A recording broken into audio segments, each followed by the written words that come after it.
That's the moment the Party for Socialism and Liberation says was inaudible in the critical incident video showing the police shooting that killed Adam Sykes. Today we tell Mike Brown and the ruling class that we won't be divided. We've seen these tricks before. Immigrants are not dangerous. Capitalism is.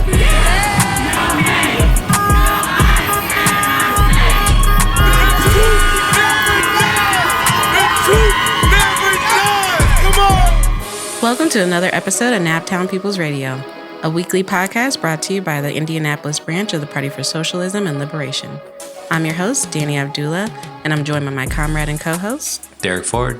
We're here to guide you through the pressing issues facing Indianapolis from the perspective of our people, not our oppressors.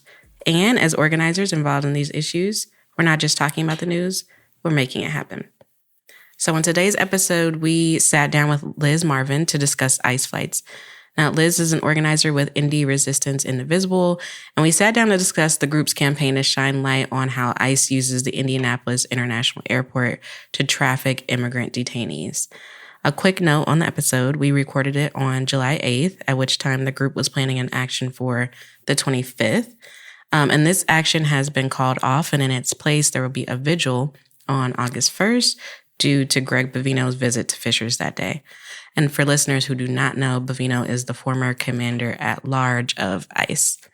Now, before we hear from Liz, we're going to hear from Derek with the Naptown Breakdown. What we got this week?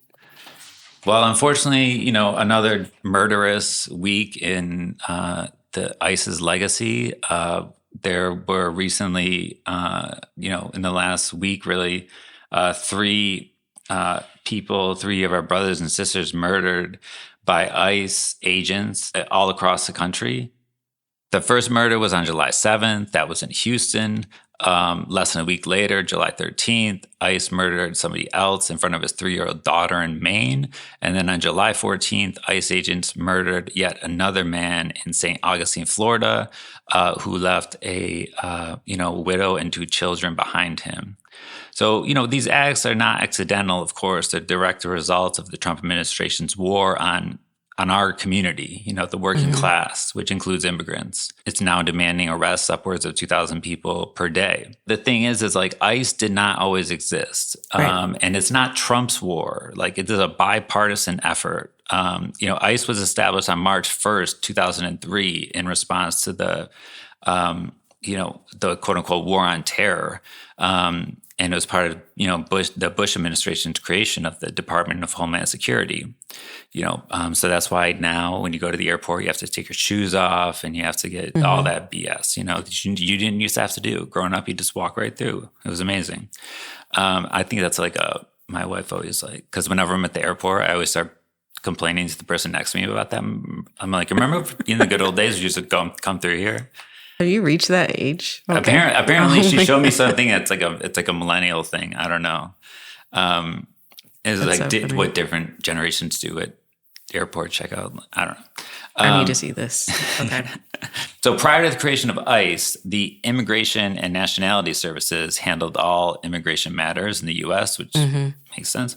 Now, ICE serves as a separate branch of the federal government's immigration network that is tasked specifically with treating immigrants like criminals. Right.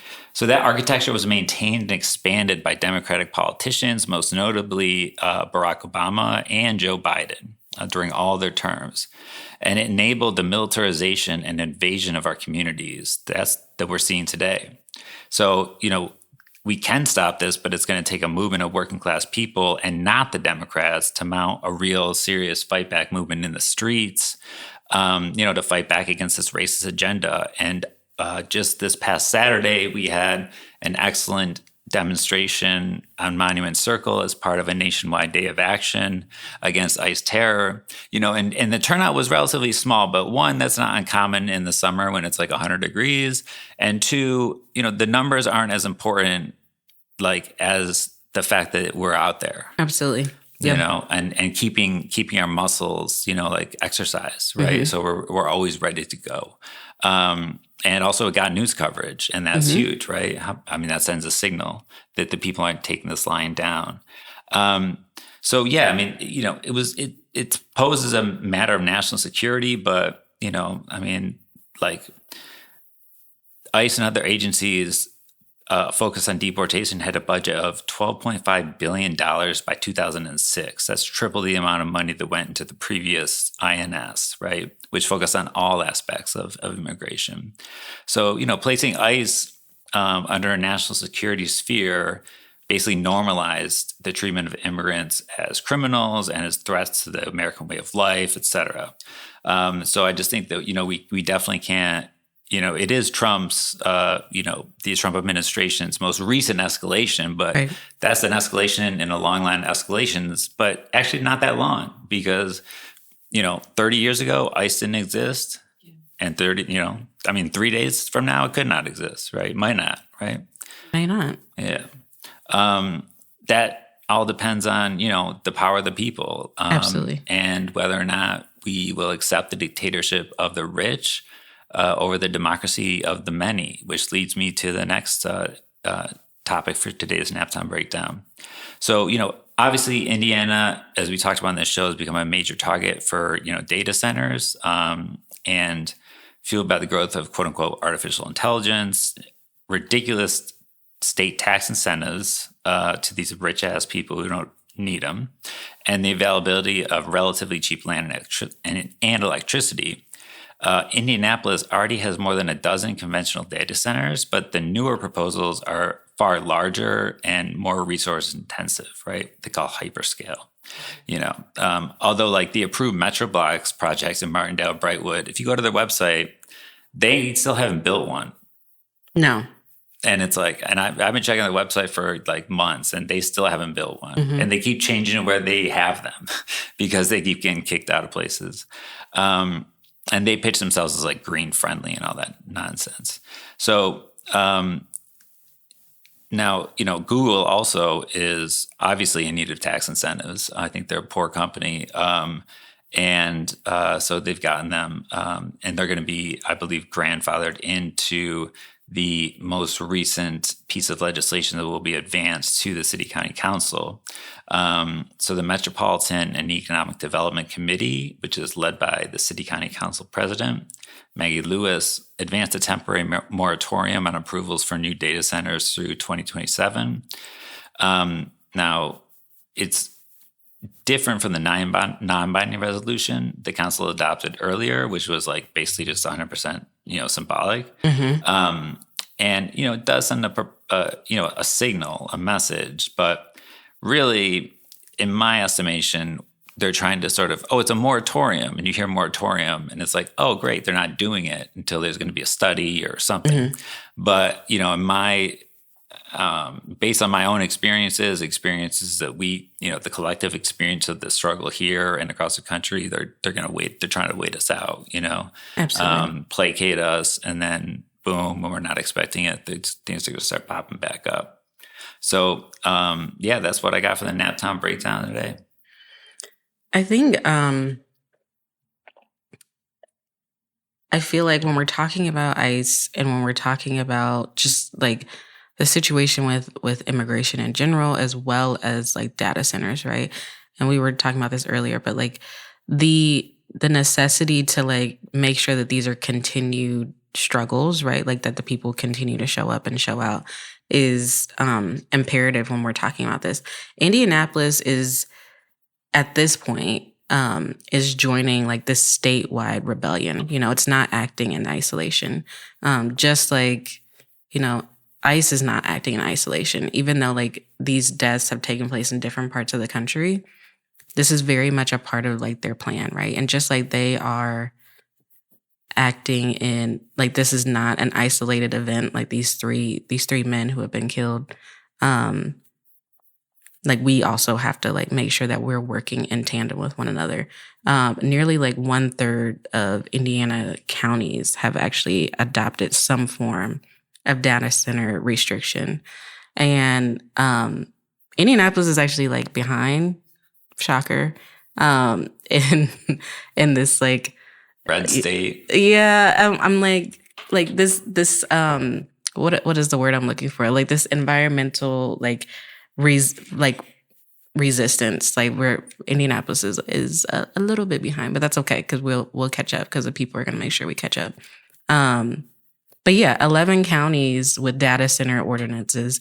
Like there's 11 counties with data center ordinances, at least 17 with temporary moratoriums. So like we're catching up, but like this is because of sustained effort, right? Like the people have not given up just because they continue to like target Indiana and in particular because of multiple different things with just the way that Indiana is naturally and the amount of water we have and all these great things about Indiana is the reason why these data centers are targeting us. But we're not going to give up. The people are not giving up. When it comes to data centers, we're not giving up. When it comes to ICE, we're not giving up. When it comes to police brutality, we're not giving up with anything. And when we come together, that's when I'm just gonna start cussing on here, honestly. But like that's when shit happens. You're with it. But that's when change happens.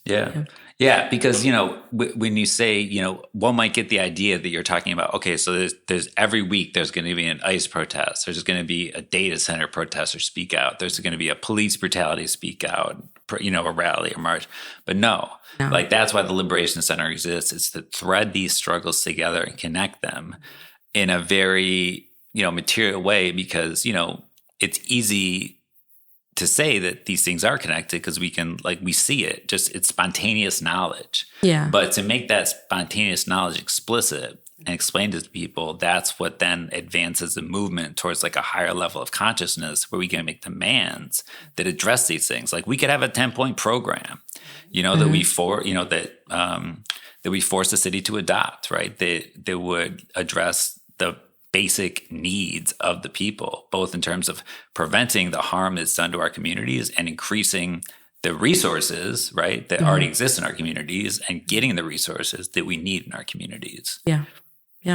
Because or else we're not talking about like making placards every single day, changing slogans. No, absolutely not. No. I mean that's a lot also. Yeah. But no, I mean, right. It's not just through that. It's through the podcast, right? It's through like actually having conversations with your neighbors about what is going on and what's happening. We were actually like in our house, we have a security system and the guy was like coming out to like talk to us about the security system. We actually have the same security system we have here at the center at our house. And I was like, yeah. Really good, right? It is really good. I like it. I'm not going to give them free advertising. But like it is really good. I already give them free advertising. Their sign is in my yard. But like we were talking about like, yeah, we went with y'all because y'all aren't going to like, our camera footage is not going to the police. Yeah. Right. Whereas like Ring camera, right, in particular, like those go to the police. And I was like, yeah, some of my neighbors are undocumented. Like I'm not, like none of this camera I mean, like obviously I don't want people like committing a crime on my yard, whatever. But like also what are the crime? But that's a different episode. But like, yeah, you're not using my camera footage for anything that I don't want it to be used for, right? Yeah. And so we were able to have that conversation. And then it's so funny because he's my rep and he's from Egypt. And then okay. He's from Egypt, but he was like raised in Saudi Arabia. And so we so we like it kind of spiraled from there, the conversation. But you can relate. Yeah, he could relate. He's here on a visa and the company is like is sponsoring him, right? And so we were having that conversation. But like it's literally just like having a conversation sometimes with people, right? It doesn't always have to be a picket sign or a rally or whatever the case may be. It can literally be a conversation. Like that is also part of the sustained struggle is having normal conversations with people because in those conversations we're able to like raise the consciousness of our neighbors and our people. Absolutely. And learn where they're at, and most of I would much rather, and most people are talking about this. Let's be real. Like most people are becoming politicized right now. But what are their sort of like options in terms of ways of thinking? There's one, whether it's on Fox or MSNBC, right? They're the same. It's like these individual people. Well, what did this individual ICE agent do, or this individual, immigrant? And it's like, man, that's just play it out. Yeah. This is a system, and they always say like, oh well, it's just rotten apple. It's like, well, why don't you get rid of the rotten apple and throw it in jail? So because the whole thing is one rotten apple spoils a whole bunch. Yeah. But all they do is protect the rotten apple. So It's like all you're saying is that you're all spoiled bunch, and you all belong in jail. Absolutely. So, we gotta, and we should be, bold and we're talking to people, right? I mean, not getting like, we're speaking at a rally, but say like, yeah, isn't it weird that like, if I, I don't know, went committed petty theft at the gas station, my name would be in the newspaper tomorrow. But if like I was an ICE agent and I murdered you, nobody would know my name. That's wild. That's unbelievable, And so, we need their names. We should have their addresses. Like we should, know, like they should be in jail. Number one, and people are with that. Yeah. Like when you bring it to them like that, and I think that is the way it happens. Like that's the way that it's not as if all of a sudden like everybody gains a consciousness and takes to the streets. Right. Yeah. Yeah. And Liz and I talk about this in the interview, but like most of the people who ICE is detaining are not criminals, despite, the Trump administration saying they're getting rid of criminals. Most of these people have no criminal record. I mean, maybe getting rid of themselves. I mean, that's what I was going to say. Like shit, that would be great. Please do that. But like most of them have no criminal records. And I've talked to like one person who's at the Justice quote unquote campus. And he had I talked to 2 rooms full of people who were detained, and there was one guy who was like, okay, yeah, I did, like he like faked a social security number. Oh my God. Right. I'm like, all right, man. Who hasn't done that? Who hasn't? Okay, I've never done that. I don't even know how to do that. But like, all right, like you didn't like kill anybody. Yeah, right? exactly. Like you faked a social security number. All right. Somebody's identity. And I say this to people when it comes to like Black people who have been killed by the police, and I'm gonna say it here also. Even if they are like guilty, you're actually not supposed to kill them. You're not supposed to kill the guilty ones either. Like that's actually not your job to kill the guilty ones.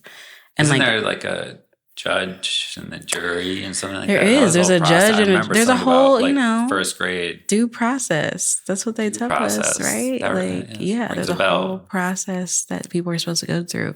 And I mean, even if you're limping away at a pace of a clip of, oh my God, yeah. Harking back to Gary Harrell. I was about to say Gary Harrell. Anniversary of his assassination is coming up August 3rd. 2 weeks. Yep. Yeah, it is. So, 2 weeks from. Rest in power, Gary Harrell. Absolutely. Yeah, you're not supposed to kill the guilty ones either. And if you can, if the cops can if you can go into a church and kill 9 people and then get Burger King afterwards with the cops, I feel like the cops are perfectly capable of not killing the guilty ones. Yeah, and plus we got that story you with the machete. Right. Well, you didn't have the machete, but disarming somebody with the machete. Yeah, I mean, I just told him, I was like, go put it up. Yes, I did. I may or may not have lied to the cops that day so I could save this man's life. That's cool. Yeah, whatever. That's the correct thing to do. Yeah. Yeah, and if you spend some time with Dani, you'll be like, oh yeah, damn, if she told me to put a machete down, I would. I appreciate that. Yeah. Thank you. Yes. Yeah. So, oh my God. But it's not that hard. And it's through, it is through rallies and protests, but it's also through conversations. It's through teach-ins. It's through the podcast. It's through read a book, man. I mean, depending on the book. Right. Yeah. Yeah. Come to the Liberation Center. We have some recommendations for you. Sure. But yeah. Yeah. Put a poster up. That's why we have prints here and pins and buttons is so we can show and sport our politics. Absolutely. And so other people, you'd be surprised how many people, I mean, even some sort of esoteric, random thing, right? Like somebody will be like, what's that on your pin? And you'll be like, oh, that's, Subcomandante Marcos of the, Zapatistas. And I'll be like, oh, that's awesome. And you're like, You know, Yeah. I mean, that stuff happens all the time. So people know, then they're like, they don't feel so alone. And they're like, okay, there's people who are out here with us. Absolutely. And it's like, all right, cool. Yeah. Come to the meeting, come to the center. This is where I go, blah, blah, blah. So yeah, that's why we have like, you know, merchandise, honestly, is to promote the politics. Yeah. My new vet. Well, I don't know if I'm keep How's going back. Huey I got doing, it. Huey P he's adjusting. We've had him for 3 months today. 3 months today. He's good. I think he's like, he's not stressed out anymore. I think he's like, okay, this is my house. But I had to take him to the vet because, you know, just check, whatever. And it's like in Fishers because I got a coupon and I was like, I'm going to go here to get a free vet checkup. And I was like, oh my God, I'm in the middle of Fishers. My black ass is in the middle of Fishers. I don't really go to Fishers too often. And I didn't even think about it. I have a sticker on the back of my phone and it says, fuck ICE. And where'd you get that? I got that from the Indy Liberation Center. Looks nice. And the vet tech came in and she was like talking to me and she was like, oh, I love your sticker. And I was like, you should go to the Indy Liberation Center and you can get one yourself.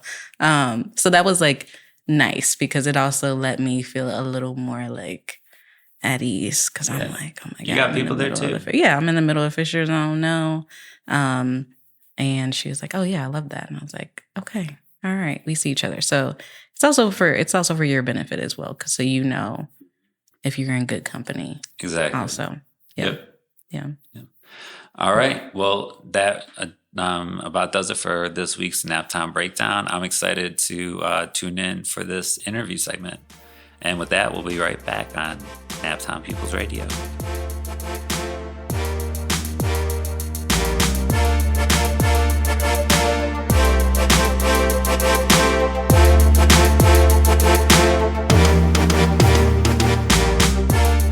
And we're back on Naptown People's Radio. So I am here with Liz Marvin.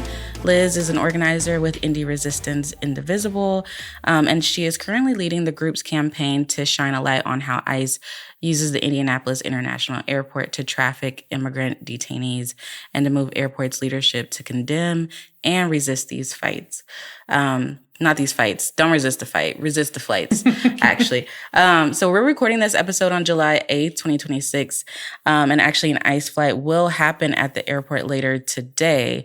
And this is going to be the 85th ICE flight at the Indy Airport this year, which is tragic. I think that's the nicest way to put that. Can you shed some light on listeners who maybe don't know what exactly is an ICE flight? Sure. So broadly, we talk about this as being like ICE Air. There aren't ICE-owned airplanes necessarily. They own a few, but not enough to conduct the level of transport that they are doing, especially with the ongoing surge in detentions that we've seen in the last few weeks. So we say ICE Air as we apply that to the massive operation that they're undertaking. There's about 60 flights happening around the U.S. every day. Okay.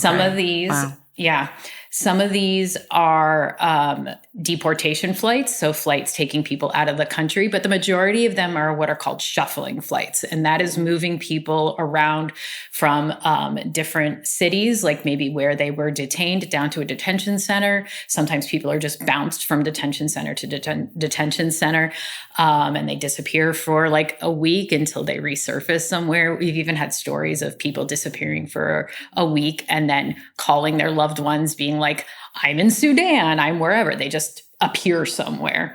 What we see in Indianapolis 3 times a week, usually Monday, Wednesday, Friday. Occasionally we've had 4 flights a week. But what we see are shuffling flights. So these planes come from either Youngstown, Ohio. Right now it's coming from a different place in Ohio, but Youngstown, Ohio, or Bedford, Massachusetts. And they come to Indy, pick up detainees here, and then fly them down to Alexandria, Louisiana, which is where one of the administration's main deportation staging areas is located. The detainees who are picked up in Indianapolis are coming from Chicago, Kentucky, and Indiana. possibly elsewhere, but that is the ones that we know about. When I've been out at the airport observing, we see vans from Kentucky, like government vans, not just rental plates, but government vans from Kentucky, Indiana. And we know that Chicago detainees, probably elsewhere in Illinois, are being brought down here for transport. Yeah. I went to Marion County. It's been a couple months now, but I got to go inside with a couple other comrades and some other community members, mainly Indiana Aid. So dope. They were the reason why we were able to get in there. And we were able to talk to a lot of men who were being detained there. And a lot of them were from Illinois, mainly Chicago, but like Illinois kind of as a whole. So they used to do those flights out of Gary, and after some resistance in Gary, they stopped those flights, and they are all brought down here now. Yeah, I can definitely see Gary being like, absolutely not. What are you doing here? Oh my God. Okay, so you mentioned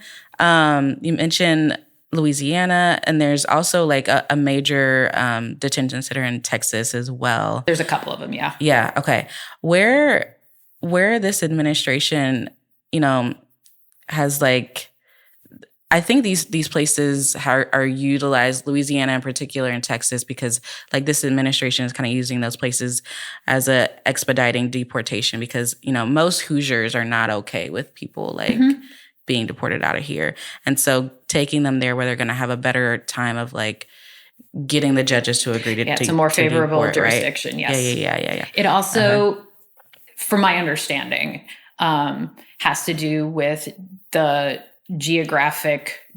ultimate geographic destination. So because the majority of individuals being deported are from South America, like going south, it makes sense going that way. I believe that anybody going west is like, I think that's staged in like the Pacific Northwest, California. There's deportation flights that go east out of like Newark and stuff. So got it. Okay. It has to do with favorable jurisdictions, yes, but it's also about ultimate geographic destination. Got it. Okay. And so this kind of goes beyond just like commercial flights and private flights, right? Like you were quoted actually in a Mirror Indy article stating that the NCAA is funding ICE collaborators through their contract with Global X. So for listeners who don't know, the NCAA has a $5 million contract with Global X. So let me correct that, because it's a little bit confusing. That was based on reporting done in The Athletic. It's our understanding that the NCAA, which people don't know is headquartered here in Indianapolis. Yes, it is. They have a contract with a company called Shorts Travel Management. Shorts Travel Management, they have employees here, but they're headquartered in Iowa. Can't remember the name of the city right now. And so for all post-season travel, so that means any tournament, any sport. So we're talking Final Four, men's and women's. We're talking football, track and field, hockey, lacrosse, whatever. Schools that qualify for those tournaments can book their travel using the NCAA's portal with Shorts Travel Management. Okay. And so the NCAA pays Shorts, and Shorts then books the flights and the buses and everything for these teams.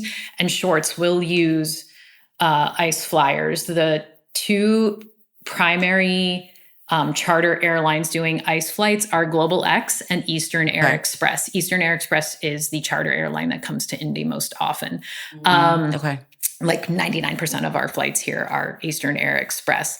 And so the NCAA, in our view, could very easily tell Shorts Travel Management, hey, do not put our student athletes on Global X, Eastern Air Express flights, or we're pulling our contract. Yeah, absolutely. But, But alas, here we are.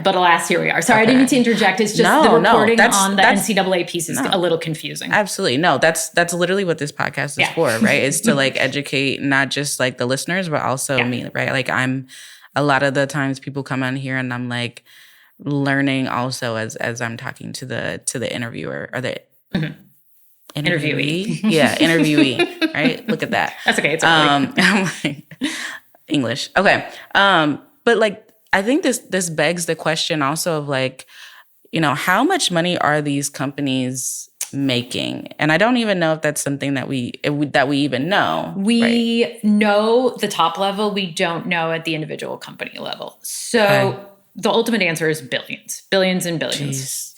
Mm-hmm. I'm going to get like a little bit in the weeds on DHS contracting and stuff here for a second. So DHS contracts a company called CSI Aviation. CSI Aviation is a company that is, it was founded by a big Republican donor. It's New Mexico based. And CSI takes the DHS contract. So if you look in the DHS or in the government contract database, you will see the contract with CSI. What you won't see is the contract with the charter airlines because CSI subcontracts that work out. Okay. So you will not find a contract, at least not for DHS work, with GlobalX, Eastern Air Express, Omni Air, Air Wisconsin, Journey. Who am I forgetting? I don't know. There's a couple other, but again, GlobalX, Eastern Air Express are the largest flyers. In the final year of the Biden administration, I'm going to check my numbers here to make sure I'm correct. In the final year of the Biden administration, CSI Aviation made about $364 million from its contract with ICE DHS, right? In the first year of the second Trump administration, CSI made $1.1 billion. Wow. Like 4 times as much. Yeah. So, or more than triple as much. And it was a no bid contract. On its current 12-month contract, CSI is estimated to make $1.5 billion. They are the single largest DHS contractor by a factor of like 2. Like the next largest contractor is something like $730 million or whatever. So it's huge dollars for CSI Aviation. And they are skimming everything off the top, of course, like even before the money goes down to the actual airlines. And then for those charter airlines themselves, we don't know how much they're making off of it because most of them aren't publicly traded. They're privately held companies. But the one estimate that we do know is that for these domestic shuffling flights that move detainees around the U.S., it costs more than $16,000 per flight hour, not including fuel costs. Wow. Okay. That's so much money. Yeah. It is so much money. Yeah. And then you also have money being made by what are called fixed-based operators, FBOs. Those are the companies at the airports that service these planes. So here in Indianapolis, the Eastern Air Express plane flies in, it lands, it taxis to the private terminal, which is not near where we all go in and out for our flights on vacation or whatever. It's at the other end of the airport complex. The flight taxis over to the private terminal, but then it is a company called Million Air, 2 separate words, that will bring the stairs out for the individuals to be put on the plane. They refuel, they empty the toilets, that sort of thing. So it is the FBO, Million Air, here in Indianapolis that services the ICE flights that come in. Other airports, it's other FBOs. Signature Aviation is a major one that services a lot of ICE flights. But, we have like comrades in Twin Falls who are doing this work, and they have like a tiny little airport, and it's a tiny little local company that services the flights when they come in. So money is being made literally at every level of the process. Yeah. And billions of dollars, like I feel like the average American really can't even wrap our minds around billions of dollars. No. And so the fact that people they're profiting off of people and people's misery. They're profiting off of cruelty. Yeah, absolutely. And they're also profiting one of the levels that we don't necessarily talk about. They're also profiting off of people's labor, not just the detainees. So all of these charter flights are required by FAA to have flight attendants. So there are flight attendants on these planes who are not allowed to interact with the passengers. They're not allowed to help the passengers. They're not allowed to talk to, look at, nothing. The passengers, I say passengers, that sounds so nice. The detainees or shackled individuals, as we usually refer to them as, these human beings are under the control of the ICE guards, and the flight attendants can't do anything about it. And that's not the reason they got into that industry. Not at all. Not at all. Yeah. So it's cruelty at all levels of the process. Yeah. And how does that even work? I'm sure this is probably a question that's come up before of like, if they're not supposed to interact with them and actually that actually is perfect because it goes into my next question. There's actually like so much inhumane treatment of the people that have like what did you say? Shackled individuals? Okay, I'm going to use that. So these shackled individuals have reported, there's no food or water. There's an inability to walk around. Some have reported soiling themselves or unable to maintain hygiene when they're using the bathroom because they're literally shackled, right? In December of 2017, an ICE flight sat on a tarmac for 24 hours. And detainees reported being beaten, stomped on, tied up, called racial slurs. And one man's injuries were so severe that he had to have surgery afterwards. And he, along with others, ended up filing a class action lawsuit. And then we also, like you said, we have these flight attendants who like can't even do their jobs actually. So this begs the question of like, first off, like who are we being protected from exactly? Because like it doesn't really sound like they're the criminals that we have been fed this lie that majority like are not. That like right. The majority of these people are not criminals. They don't have a criminal record. A lot of the people who I talked to when I was at Marion County, they were like, I have a green card, right? Like I've done nothing. I think I did talk to one guy who was like, okay, yeah, I did like have a traffic violation. And I was like, come on, man. I had somebody call me out once on the like nuance of language. I said they have no criminal record. And this troll was like, well, that just means they weren't like convicted of anything, but that doesn't mean like they didn't do anything. And I was like, bud, can you tell me that you've never run a red light? Can you tell me that you've never like overstayed your parking or accidentally pocketed an apple at the grocery store? Like we all have done criminal things if you're going to take it to that level. Absolutely. So, yeah. I've lived in my house for like 7 years. We still get mail from like the person who used to live there. And I just throw it away at this point, right? Yeah. Like that's a criminal offense, right? Like who doesn't do that? Yeah. Who hasn't been like, this is not my mail. Yeah. And if it's not my neighbor's mail, if it's my neighbor's mail, okay, I'll just take it to him. But like, this person doesn't live here. I'm just going to throw this away, dude. Like, of course, I mean, people, that doesn't make people a criminal. That doesn't make us a criminal. That doesn't mean I should be deported. That doesn't mean I should be shackled and made to soil on myself either. They also, like, just to heighten the cruelty and bring human stories into it. Unruly, and I'm using scare quotes, unruly passengers are sometimes placed in full body restraints, which are called wraps, and have hoods placed over their heads on these flights if they're considered to be too unruly. And then you mentioned a flight that sat on the tarmac for 24 hours just this winter. There was a flight that landed in New Hampshire in the middle of a blizzard, and they sat on that tarmac for like 20 something hours again before they could leave. And then just recently, there was a deportation flight, an international flight that likely had detainees shackled for like 80 hours or more. Yeah.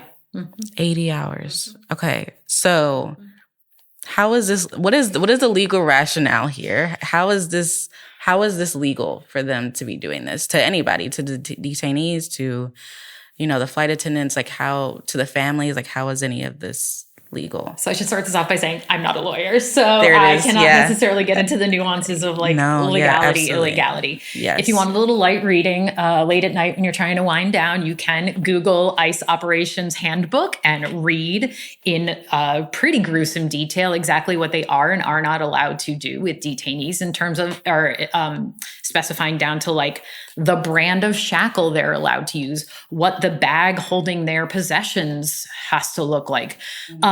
Some of these regulations, again, my opinion, some of these regulations seem quote unquote humane. Like detainees are not allowed to be placed in like prison garb when they're moved. Okay. So that is maybe a good thing in that it doesn't make them feel like prisoners necessarily. But at the same time, it means that people are being moved in the clothing that they were picked up in. So my comrades in Minnesota, especially during Operation Metro's surge, we're seeing like folks in shorts and t-shirts standing out on the tarmac in the freezing Minnesota winter, like just waiting. And then we've also been, it's been reported that they keep these flights really, really cold. And people are, and planes are often cold anyway, right? But they keep them exceptionally cold as a form of cruelty, essentially, and don't give out blankets. People are, again, dressed in whatever they were picked up in. So a lot of what's happening has been called out by human rights groups like the UN and Amnesty International as inhumane treatment and human rights violations. We know that people are being denied due process. Right. And I'm going to make sure I follow my notes here because this is where I get a little out of my depth sometimes. So human rights advocates note that individuals have been placed on deportation flights while there were legal appeals still pending in their cases, or in clear defiance of judicial orders. Like this is what we saw with, I think it was the Kilmar Abrego Garcia deportation flight where like the judge had to put in a stop order to like keep the flights on the ground. And they were like, the administration was like, screw it, bye, and left anyway. We have seen an incredible surge in habeas cases where lawyers will argue that their client's detention is illegal. So there have been nearly 60,000 habeas cases filed in federal courts since January 2025, which is like an incredible surge.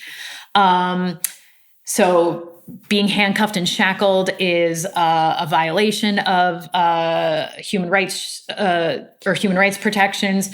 Abuse and neglect from the guards is an abuse of human rights protections. And then the one that maybe has the strongest legal case is what are called forced third country transfers. Okay. And this is where individuals are deported to a country that they've never been to, that they don't speak the language, they don't have any support system. It's just like a randomly assigned country. The administration has like various types of agreements with 23 countries to accept deportees from us. So as of May 25th of this year, we have deals with 23 countries. Oh, it's costing taxpayers about $44 million, these agreements. That's lovely. Yeah. Your tax dollars hard at work. And we've sent over 19,000 nationals out of the country to countries that they aren't from. The majority of these individuals are going to Mexico. So I'm presuming that a lot of those are just generally South Americans and or Central Americans, and they just get sent to Mexico because that's the closest. But these third country transfers made news again recently. There was a man who was born in Vietnam, came to the US in 91 illegally. He did actually commit a violent crime. Okay. Was in prison when his order for deportation came through. So as soon as his prison term was done, he was deported. But he's Vietnamese. He's lived in the US since 1991, and he got sent to South Sudan. Which, not to like poop on South Sudan, but it's a country in the middle of ongoing crises, humanitarian crises, war, drought, famine, etc. And it took a year of diplomatic work between the government of Vietnam and the government of South Sudan to get him released from prison in South Sudan and repatriated back to Vietnam. I mean, maybe I'm ignorant here, but I don't feel like Vietnamese people and Sudanese people don't speak the same language. No, they don't either. They don't. Nope. So what's going on here? So these forced third country transfers are likely the most illegal, or one of the most illegal facets of this whole operation, and it's considered a violation of asylum laws. Yeah. Okay, so it's not legal. What's happening? A lot of what's happening is not legal. What's happening is not legal. On top of that, I'm wondering, like, what does Sudan get out of this, right? Like, money. I assume the U.S. government pays these countries money to take our deportees. This is what we saw with, again, Kilmar Abrego Garcia being sent down to CICOT. We're paying the government of El Salvador to take and imprison our deportees. Okay. Human beings. That sounds a little like slavery. It is. Yeah. This is all slavery. And like, look, some people think I'm getting hyperbolic here, but I'm Jewish. And when I see people in shackles being put on these planes and disappeared into a system of camps, all I see are cattle cars in Nazi Germany. That's what I see. And that's like the motivation that keeps me in this work. Yeah.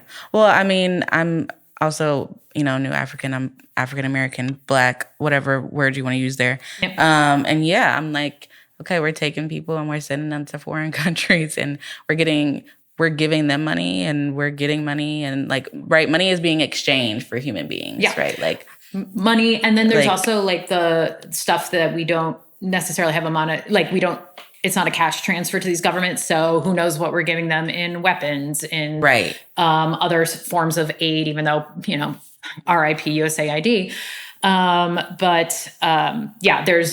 We're paying these governments, these 23 governments, in one form or another, giving them benefits for taking our neighbors. Wow. Okay. Mm-hmm. Wow. Okay. So, given all that, so we've got human rights violations. We've got like a form of like, honestly, like modern day, like slavery. It's human trafficking. That's how we refer to this. It's human trafficking. Yes. For sure. If you disagree, write me about it. But like, this is not something that I think really any Hoosier, I don't know, like, I know there's definitely people on different sides of this argument, which is still like mind-boggling to me. But I feel like basic human decency, we should not be treating people like this. No. I feel like we should not be treating people like this. We should not be treating people like this, and people are due their day in court. Absolutely. Like, that's the fundamental rule of law that the U.S. is built upon, right? Absolutely. Right. Due process. Due process. Everybody's allowed that, and you don't have to be a citizen to get due process. Nope. Like, that's not actually a requirement. Nope. But, according to the Indianapolis International Airport, since they are a federally regulated public facility, the Indianapolis Airport Authority must comply with Federal Aviation Administration regulations and cannot interfere with or restrict federal and civil aviation activities. Mm-hmm. So how exactly, so the goal for us here is to at least like slow the fights down so that people can get due process. Like, how can we do that? How can we get people their day in court? How can we at least help in that? So what the airport has said is correct. None of these airports where these ICE flights are happening are able to say, no, you can't land here. And that applies to any airline, as long as the airline is fully accredited. They have to allow the airline to land. Plus, there's like a supremacy clause where you can't interfere with federal operations. That is true. That doesn't mean there's nothing that the airport can do.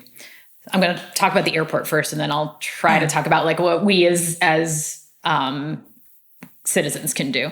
So for the airport, at the bare minimum, they could put out a statement anytime they're asked about these flights, saying like, while we are unable to interfere with or stop these flights, we do not condone them. This is not what the Indianapolis Airport stands for, right? They're the best airport in the country. They were just voted the best airport in the country for like the 14th year running or something. Big celebrations about it.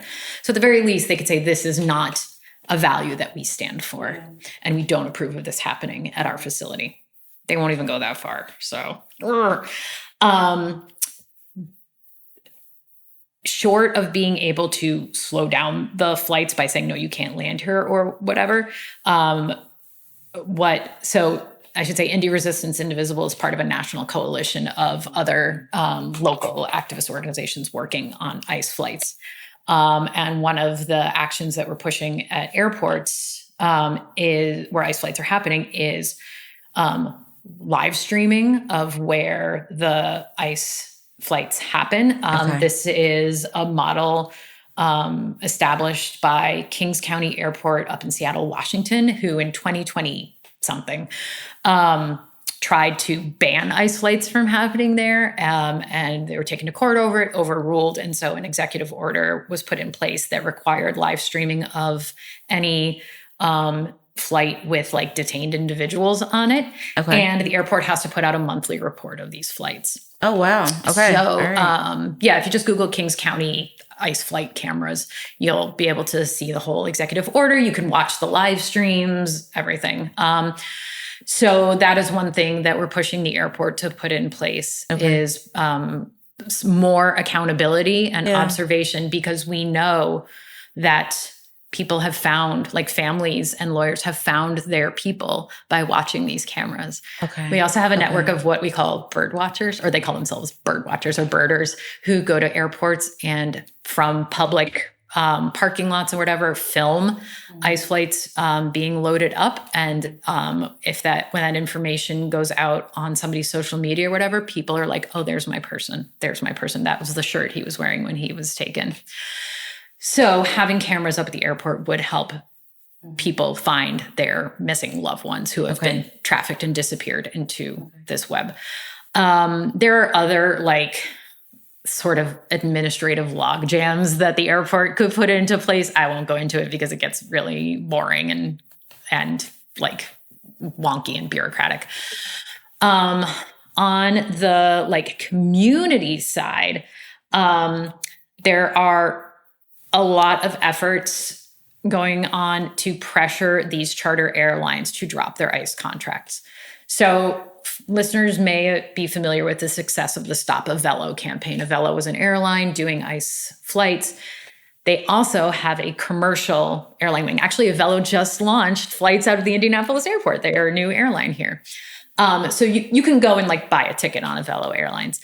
And so folks at airports around the country where Avello was flying said, hey, we don't like that Avello is doing ICE flights. Let's pressure folks to boycott their commercial side and threaten their commercial revenue to the point where they question whether continuing to fly for ICE is a good business strategy. And it worked. Avello flew for ICE for about 10 months, and then in January announced that they were going to drop their ICE contract. So it's a little trickier with most of the airlines that are left because they don't have commercial flights. You can't buy a ticket on Global X or Eastern Air Express. If you are flying in and out of Colorado, and I think they're in Minnesota too, or maybe Wisconsin, do not buy an ticket on Denver Air Connect. They are a subsidiary of Key Lime Air, and Key Lime Air flies ICE flights. So don't buy it. So we have comrades in Colorado. They're super organized. Who are pushing boycotts of Denver Connect Air Connect, whatever. But that's the only one left that is doing that. Also has a commercial arm. So we have to find other ways to push Global X, Eastern Air Express, et cetera, to reconsider whether continuing to fly for ICE is a good long-term business strategy. Because, inshallah, when this administration changes, ICE is defunded, DHS is defunded, they're going to lose this revenue, and they're going to have to go back to just their charter business. So that's why you may have seen in Indy around the men's Final Four, we were pushing on the NCAA to force shorts, essentially to tell the NCAA to like stop flying student athletes on Global X Eastern Air Express. You folks can research your university. If you are an alum, if you are a parent paying for a student to attend college, if you are a college student yourself, check to see if your university has a contract with an ICE airline and push your university administration to drop that contract. I will shout out Schools Drop ICE and Don't Fly with ICE to organizations that we partner with who are targeting universities in that work. In the show notes. Yeah. And I can send you those links. This is just to bring this home to listeners.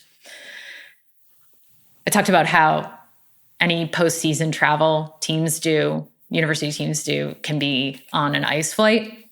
In May, I think it was, the IU men's and women's track and field team flew to Nebraska for the Big Ten championships. The plane they were flown on is the exact same plane that deported Kilmar Abrego Garcia. The aircraft. Wow. Oh my God. That deported him to SeaCon. Okay. Yeah. Okay. So pressure your schools, pressure the NCAA. There are sports teams that use these airlines. Omni Air, another ICE flyer. The New England Patriots, and I tried to get this going around the Super Bowl. It didn't work. The New England Patriots own their planes, but they hire Omni to operate them. And Omni flies ICE flights. That sounds like the New England Patriots. I mean, like... Yeah.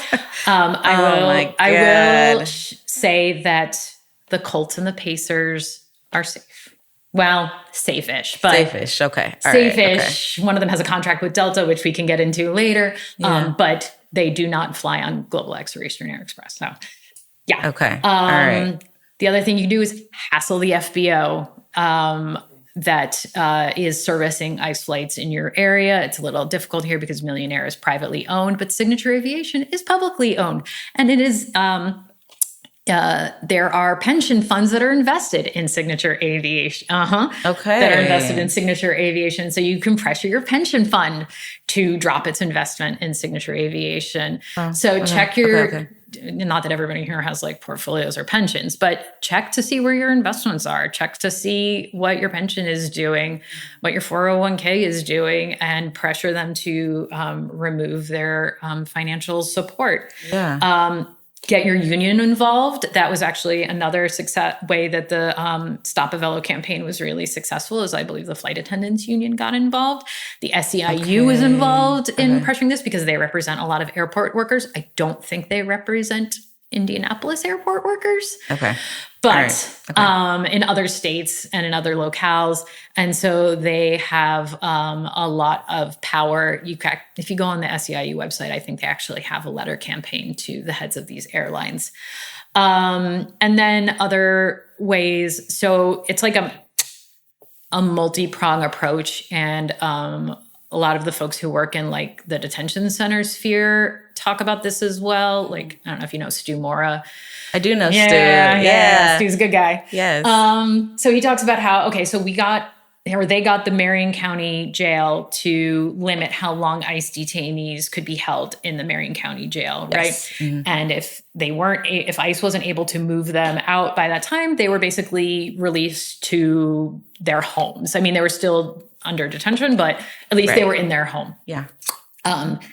Because there's a log jam, there's not enough beds in the federal system. And so if you can remove some of the overflow spaces at the jail, then people get to be in their homes. If we can slow down the flights, if we can just bog them down and stuff, if we can get one airline to drop its contract, that just slows down the whole process. If we can let them know that they're under scrutiny, make it harder for them to operate in secrecy, it slows down the whole process. So you can slow down these flights and keep people in their communities, giving them the opportunity to have their day in court by working on the detention level stuff too. Like it's all, it's a whole system. Yeah. And then I also want to shout out the Midwest Bond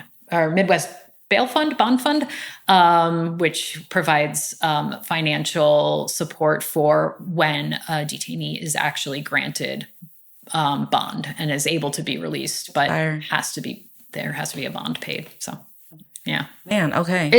It's hard. This isn't the flights stuff is not the fastest results. It's not the most direct results, but again, it's all part of a system, and we all have to be pushing on every level of this system. So, yeah. And I mean, I think this is like hopeful for people, right? Because I think thinking about, okay, how am I going to stop a flight or how am I going to slow down flights is like, that can be overwhelming. But like these resources that you've just given listeners of like, here's what you can do and you can do this and you can do this and you can do this. And like that's, go ahead. No, go ahead. I was just going to say like, that's why we're here, right? Mm-hmm. Like, that's why we're organizers, because like there are things that we can do to like, make a dent in this system. And like, there are things that the people can do that have huge ramifications and waves. So like, yeah. And like for me, like the camera might not seem like a big thing, like people will still be moved, but if we can document it happening so that one, people can find their families, but also I used to work in genocide prevention. And this is what's happening is an atrocity crime. or at least in my opinion, I shouldn't say it is an atrocity crime. No, you can say that. Yeah. It's my opinion. But when an atrocity is ongoing, it's very important to document what's happening so that in the future, historians, I keep counting, so that historians can study it, but also so there is evidence for, oh no, see, this is one of the words that keeps falling out of my head. Not reunification. Truth and reconciliation. There we go. I got it. So for truth and reconciliation, hearings, and then also how things are memorialized and remembered in the future. It's really important to have the documentation of the atrocities as they happen. And so here in Indianapolis, I'm not exactly a one-woman operation on this, but to a degree I am. I don't have the flexibility to get out to the airport and document every flight like some locations do. My friend Nick Benson up in Minnesota, they have been documenting every flight out of Minneapolis-St. Paul Airport to the point where they are able to count people. He has a whole team of folks who have signed up now to do this. I don't have that here in Indianapolis. We don't have that here in Indianapolis. I can't get out there. I have a 9 to 5. That is not this work. And so if there was a live stream camera capturing all of these flights, then that's, that's the documentation part checked off. So even though the cameras doesn't slow things down, it's still important. It's still a value. Absolutely. And that's what keeps me going. Yeah. No, I mean, I think that's amazing. And that's why it's important to have community and be organized, right? Exactly what you're saying, because we can't do this work by ourselves. We have regular 9 to 5s because we live in capitalism and we still have to pay bills and things. And I'm not a retiree yet. Bless the retirees, man. Absolutely. Everybody makes fun. Trolls like to make fun of the Gray Brigade, but they're the folks with the flexibility in their schedule. They're not trying to put put dinner on the table at 5. They're not taking kids to activities. They're not working in the middle of the day so they can show up for a noon protest at the State House or whatever. They can go out to the airports and document these flights. Absolutely. So shout out to those people. I mean, I wish my mom were retired so I could put her to work. But my mom is retired. She's not here in Indy, but she is out there every day doing the work and putting her retirement to really good use. So. Man, I love that. That's amazing. That's amazing. Yeah, absolutely. I think one more thing, and then I'm so sorry, Dakota and Lucas, I went over again. This happens every single one, but I'm gonna wrap it up, I swear. But we kind of touched on this before, but the people who are being deported most of them are not actually criminals, whatever we're defining. They don't have violent criminal convictions. There we go. I was like, I don't know what we're defining as criminals because the person who's in the White House right now is a criminal, but whatever. But they all are. They're all war criminals. They're all bombing the boats. Come on, what are we? Or Gulf, whatever. That's bombing, a war crime. What are we? Anyway, yes. So. One, who is actually being deported, and also how you touched on a lot of really great ways that we can keep our neighbors safe, or if we can't be preventative, we can do something afterwards, right? And so who's truly being deported? There was something that you said earlier that I really wanted to touch on about you mentioned Delta. So and so I would love for listeners to hear that, and because that's another way that we can get involved as well. Yeah. So the majority of who we see coming through the Indianapolis airport are men. There are women, but the majority seem to be men. And again, this is just observations from a parking lot through my little cell phone camera, which if anybody out there is an airplane enthusiast or a photography enthusiast, and you want to put your fancy lens to work, I can help you. I can tell you what to do when you get out to the airport and where to stand. And it's your First Amendment right to film as long as you are on public property, which you are. Mm-hmm. Sorry, that does make me giggle. A lot of my comrades around the country, like I said, we're part of this national network now. Actually, we helped launch it. But they're like known figures out of their airports now. And so ICE will start waving at them. Somebody was doing like the 6-7 thing at them. We caught ICE officers posing for pictures in front of the buses filled with detainees. Okay. It's horrible. And then they will also start moving. They will move vehicles to obstruct your sight lines. That's the other reason we need these cameras is the sight lines at the Indianapolis airport are terrible. It's really hard to get a view or an angle on these flights. So it's mostly men that we see. We see some women. Of interesting note, pregnant women not allowed to be shackled. So if you see a woman being put on one of these flights and she is not shackled, she is probably pregnant. What you don't see are kids. Kids are not allowed to be flown on these charter flights, or charter ICE flights. The way kids are moved down to detention centers, and we all have heard about Dilley Detention Center, the way kids are moved is on commercial flights. So you could be flying somewhere and you will have a family sitting next to you, 1 or 2 parents, kids, and you will have no idea that they are being flown down to detention, that they are being accompanied by ICE officers or social workers. We're not exactly sure who accompanies them, but they are being taken down to detention. We all hopefully saw the story of Liam Ramos, his little bunny head kid with his Spider-Man backpack, who was detained with his father in Minneapolis. It was big national news. And basically, ICE tried to use him as like a lure to get the rest of the family to leave the homes. They could be detained. It was absolutely disgusting. But it didn't work. So Liam and his dad were taken into detention. They were flown down to Texas. A couple weeks later, they were released out of detention and flown back to Minneapolis. And Delta made a huge, like, look at how good we are. We flew Liam and his dad. We gave him a special tour of the cockpit. We're welcome home. My friend, Nick Benson, who, again, just an incredible, incredible guy.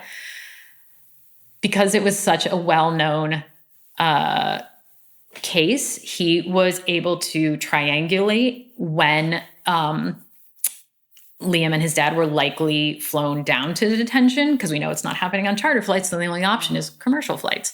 So he was able to triangulate the likely airline, the likely day, and then looking at the flight schedule at the airport, the likely gate that they were flown out of, and then did the Minnesota equivalent of a FOIA, Freedom of Information Act request, to get the airport's security camera footage from like that's trained on those gates, and found that Delta had flown Liam and his dad down to detention, down to Dilley Detention Center, and blasted it out there along with independent journalist Gillian Brockel. Incredible work. And she broke the story, and eventually it was picked up by Rachel Maddow and a bunch of other news outlets. It was a big story. Yeah. So families are being flown on commercial flights. These airlines don't necessarily have a contract with ICE. It's our understanding that the government just like buys regular plane tickets, passenger tickets. And you would never know. There's the kids, like Liam and his dad, weren't in prison garb. They weren't in shackles. They weren't nothing. The officers or social workers or whoever was with them weren't wearing uniforms or badges or anything like that. They check in at the desk and they get on just like any other passenger. So you could be flying to wherever and you would not know that the family sitting next to you is being detained. So that's another way that we are working and that folks can work to slow down these operations.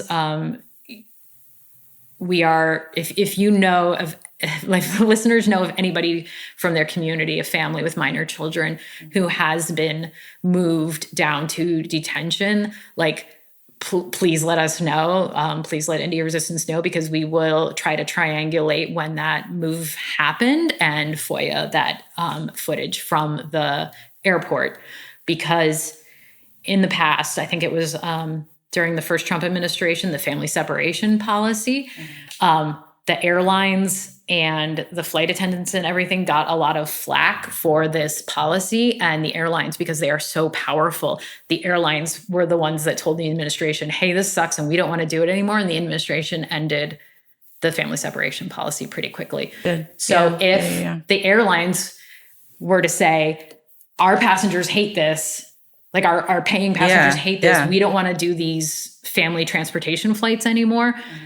Would probably end the process of kids being brought down to detention pretty quickly. And we all have seen, I hope, the videos and the horrible stories coming out of Dili. Like, go look at Miss Rachel's work with the families and stuff there. Yeah. So that's another, sorry, I'm rambling on a little bit, but that's another way that folks can help make a difference is, one, let us know if you hear about kids being moved, and two, think hard when buying a plane ticket and keep your eyes open when you're on that plane. Yeah. Okay. Man, I'm also thinking about, you said social workers. I'm a social worker, and I'm just thinking about having to be with a family as their, I mean, they're probably government social workers, so I don't know if they're in the same vein as you. I don't know if their feelings are the same, but I don't know. It could be, again, the flight attendants who did not sign up for this work. Right. Right. Because I mean, if this is why I work for myself now, but if your boss tells you got to do this thing, you got to put food on your table, I guess. I don't know. I think I would quit. Cause there's just some things that I'm not willing to do. There's just some things I'm not willing to do. So to the social workers out there who are apparently, we're not sure, but if there are, I'm going to call you out. Don't do that. Don't do that. Please have some dignity. Okay.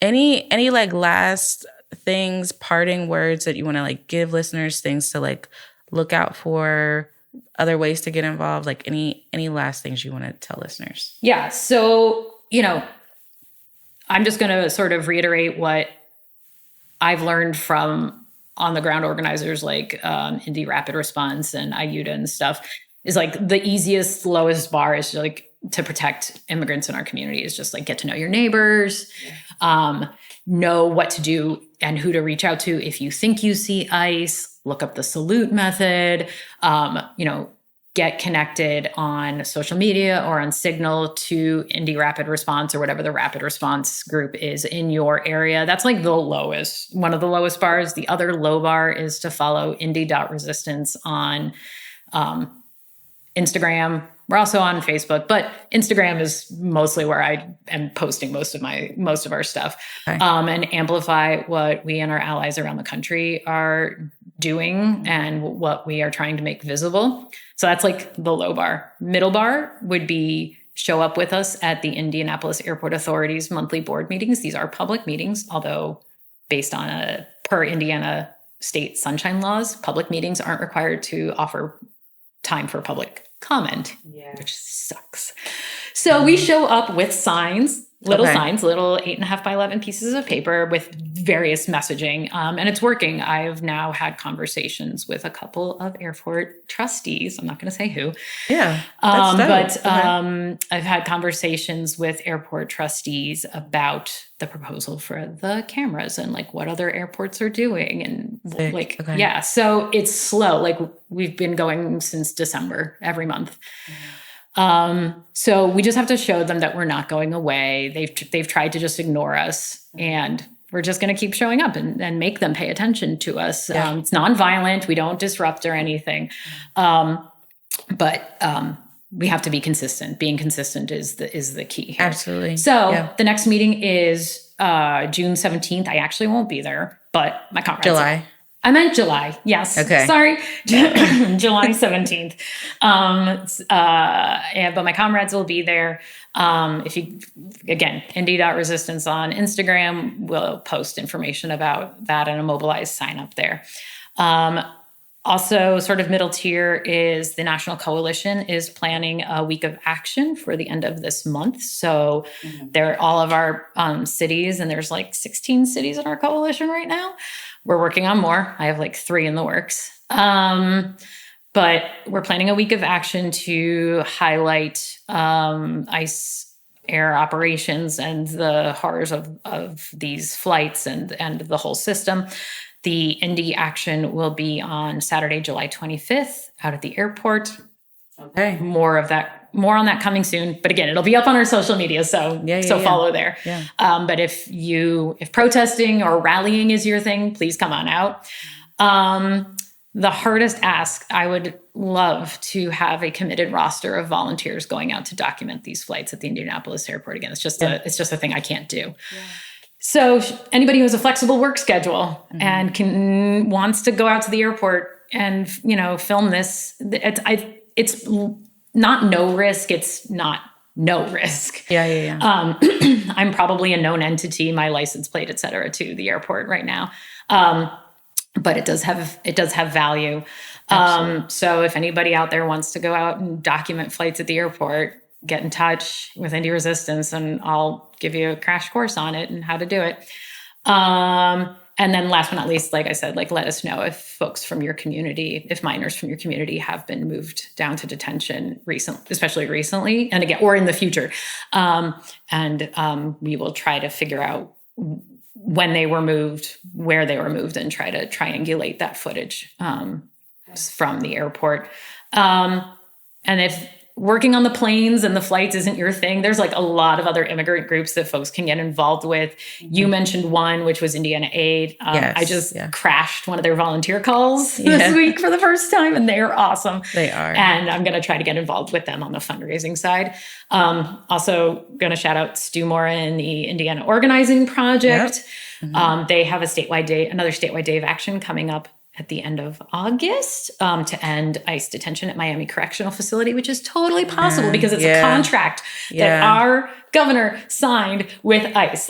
It doesn't have to be happening. Yep. Exodus Refugee is another really great group here in town, doing incredible work with our immigrant community. And then last but not least, again, the Midwest Bond Fund. And the ACLU Indiana. I should shout them out too. Yeah.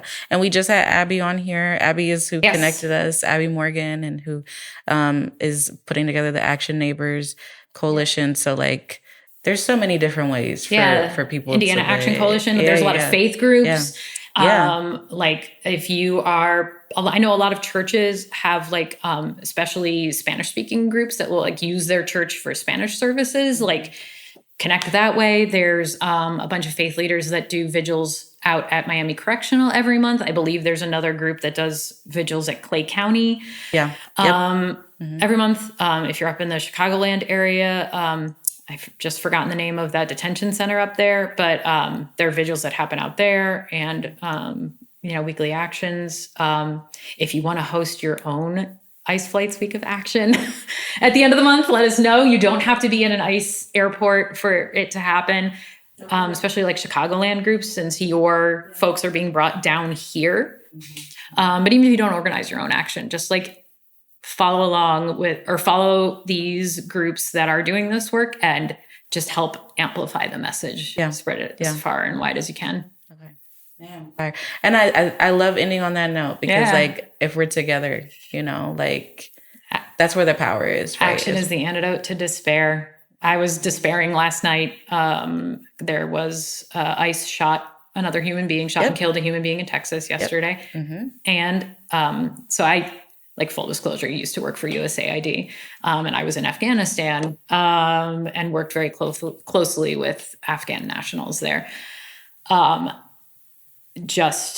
It was just reported by NBC that an Afghan national who worked with U.S. Special Forces in Afghanistan and got to immigrate to the U.S. was picked up by ICE, detained, and he just died in ICE detention from anaphylaxis. So I was quite despairing last night. Yeah. And after sitting in my feels for a little bit, I was like, nope, action. Action is the antidote. And I put together my notes for this, and I was like, okay, that'll be my action. So just whatever you find your thing to be. I don't know how I latched on to these ICE flights, but I did. When Mary Claire Malloy broke the story in the Mirror Indy. In the fall, I was horrified. This became my thing. And there's so many other things that I care about and I'm passionate about and I will show up for, but this is my thing. Find your thing and just laser focus on that and pursue it with all the time and energy that you can reasonably spare. And honestly, they're all connected, right? And so doing your thing is helping with all the things. Absolutely. Right. So like, Absolutely.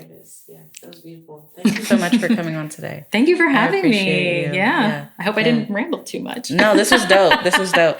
No, they're just gonna have to stop asking me to do the interviews at this point, because mine are always gonna be like long. Because I always am talking to such amazing people who are doing such amazing things in a country that like just continues to like, I'm not supposed to cuss on here, but like shit on us. Yeah. You know? So yeah. The cruelty is the point. I say that so often. The cruelty is the point, because like I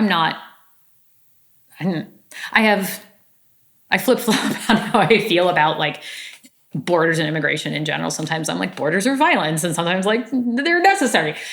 So I'm not saying we should just have open borders and let everybody who wants to come in, but you can maintain borders. You can have a functioning immigration system without cruelty. Absolutely. Absolutely. Yeah. It's actually very possible to not like be a horrible human being. Yeah, it is. It's actually not that hard. No. But, all right. So that is it for this segment on Naptown People's Radio. We will be right back after a brief break.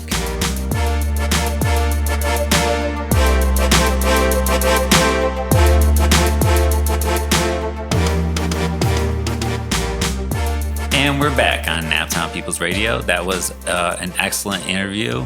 It's really interesting to learn like the ins and outs of ICE's shenanigans and how IED is cooperating with them. I sounded like a 80-year-old. I don't know. Sorry. So thank you for doing that, and shout out to all the work that's being done around that.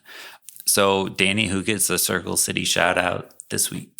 So today's Circle City shout out goes to Craig Allen. Now, Craig is a videographer from Indianapolis and has done music videos for Kane, Young Blizzard, Chief Keef, and will be shooting a music video at the Indy Liberation Center this weekend for Playboy the Great and Kwame Bean Shakur, who listeners should be familiar with from a recent episode.